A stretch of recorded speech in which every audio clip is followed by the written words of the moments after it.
Hey everybody, this is Nicholas of the band Local Behavior. I'm going to be showing you how I conceived, stole, borrowed, divined, crafted, and in some cases wrote the opening title sequence to our new EP, So Much to Learn. So I wanted this intro song to kind of be like an overture to tie together the series of vignettes that was happening during the EP or the video project.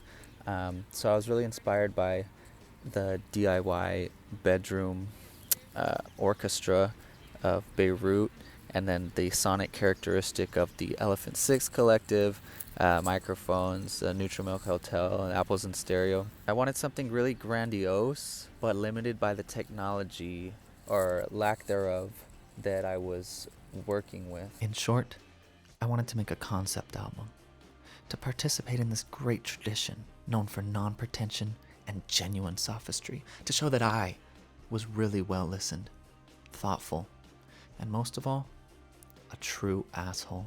So yeah, in the world of overtures, you got the big like 30s and 40s like Hollywood musicals. So I was looking at The Wizard of Oz, as will be most evident, and then Meet Me in St. Louis, and even the kind of ironic 200 Hotels that Frank Zappa did to kind of be tongue-in-cheek. So here's my quote-unquote analysis of the Wizard of Oz opening title, which was mainly done by ear. She'd show me her ears on occasion, mostly on sexual occasions. Sex with her ears exposed was an experience I'd never known. I kind of wanted to break it down by section and see what the music was doing thematically, how it developed, and what I was to do emotionally with each new entrance. So for the grand entrance, I noted that there was a repetition of a really boisterous theme, that one. So I chose what I felt to be my strongest theme from the EP, which was the Take It mandolin solo.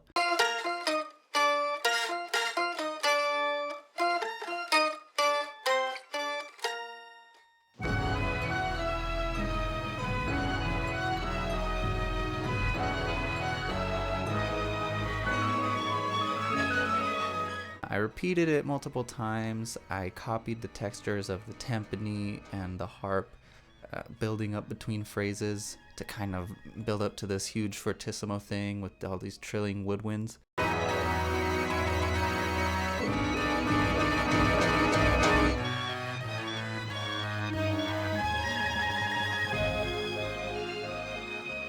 Make it very dramatic. Next is the main theme, the defining number. In the case of The Wizard of Oz, it's obviously Somewhere Over the Rainbow. So my schmaltziest, most romantic melody on the EP was At Sunset. Rest your head on my weary shoulder.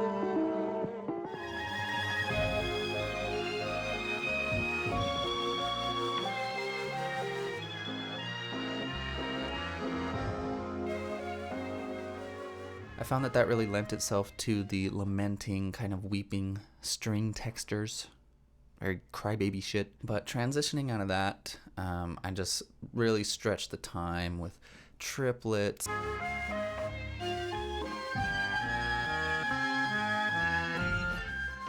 Just really wanted to wring as much sensitivity and weight as I could, just to make the upcoming up-tempo march like even more delightful response and a respite from the gravitas and kind of self-seriousness of the first two sections. So as mentioned, the movement dubbed Whimsical Melody is taken from the Munchkinland march sequence in the original Overture. I took the most like up song on the EP, which is Sad and Weighted, whose main chorus has a lot of upbeats and a really like playful motif. It's really light, but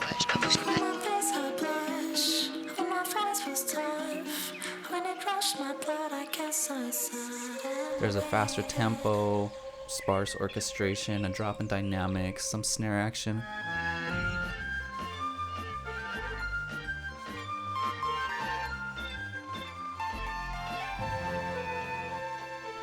But All good things come to an end, including the respite and effervescence. So we have the re-epic theme. I don't know. I feel like this section gets us thinking in terms of beauty, the ephemeral, so that our sensitivity is properly moved. And it kind of prepares us for like the heavy swing of ardor that comes at the very end. But we begin sweetly in D flat major with the pathetic bargaining melody of Drunk All the Time. This drink would last forever, that my childhood never would have ended.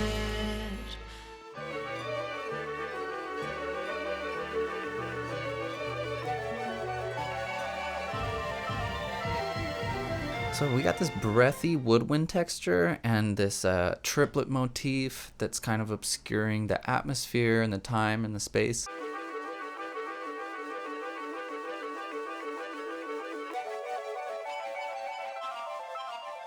But that woodwind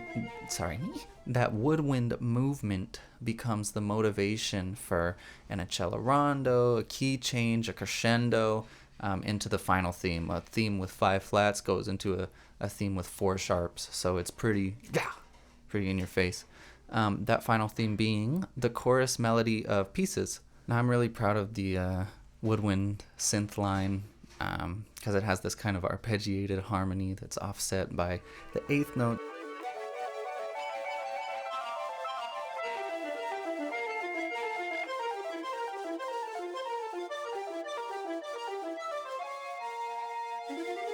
It's super Bach inspired, so thank you to my state school music bachelors. Thank you very much.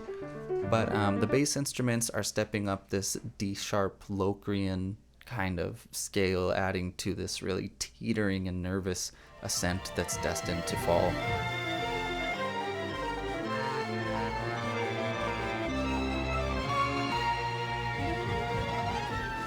The trumpet section is really brash and comes in with the melody, and we arrive at this polytonal, like, maximal climax with these unforgiving, really dense cluster chords.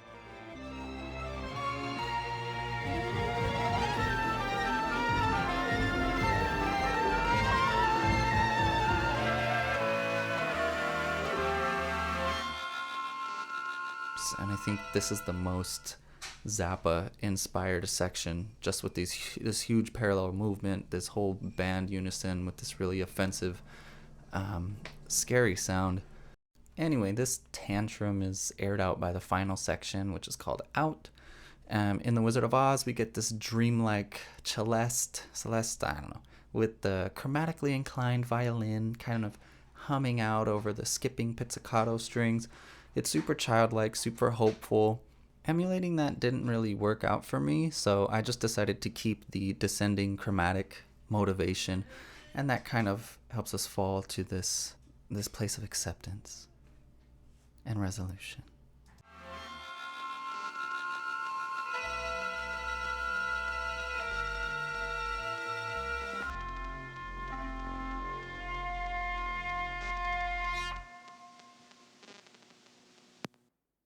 When I was writing this, I knew that I was never going to be able to work with more than the MuseScore 2 MIDI Philharmonic.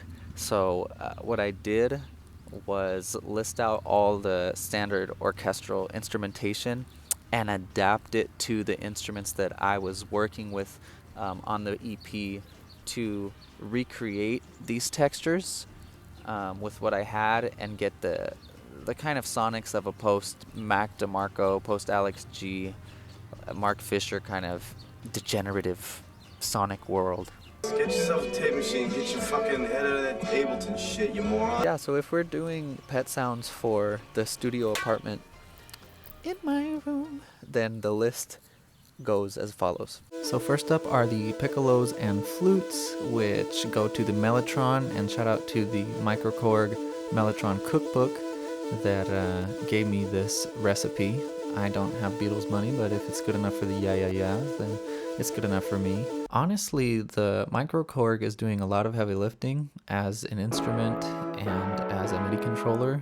It's in charge of horns 1 and 2, made with a distorted piano sound, trumpet 1 and 2 with a stylophone emulation, a tuba which is just an 808, violins 1 and 2 which are mellotron strings, a cello which is a theremin and it's triggering most of the percussion samples as well. Next up we have clarinets 1 and 2 which are being handled by the Pocket Operator 133 Street Fighter version of the synth / sampler. Handling a lot of the nasalier textures, we have the accordion in charge of the oboe. We got this low register taking on trombones 1 and 2. For the bass, it's just a live jazz bass. For the harp lines and the swells, I have the slap harp, which was a gift from a yard sale. And handling the timpani as well as cymbal sounds is going to be the Korg Volca Beats. So finally, for the distortion and the wobble and the blah blah blah blah blah, I just recorded the entire thing to tape and have that as a layer underneath the whole thing. The sounds are pretty affected too, like they're pretty heavily processed, so it's pretty distorted all around. I did do a more traditional version with a better MIDI orchestra, so if that interests you, please go check that out. In conclusion, the EP is a series of loosely related vignettes with this DIY bedroom overture tying each of them together at the Advent. If you're interested in seeing the characters and hearing the themes in their original context, please subscribe to the channel so you can see the music videos as they are released in the coming weeks. Feel free to comment any questions or anything you want to know more about any aspect of this process, and please give the video a like as it helps independent artists like us keep going. Peace.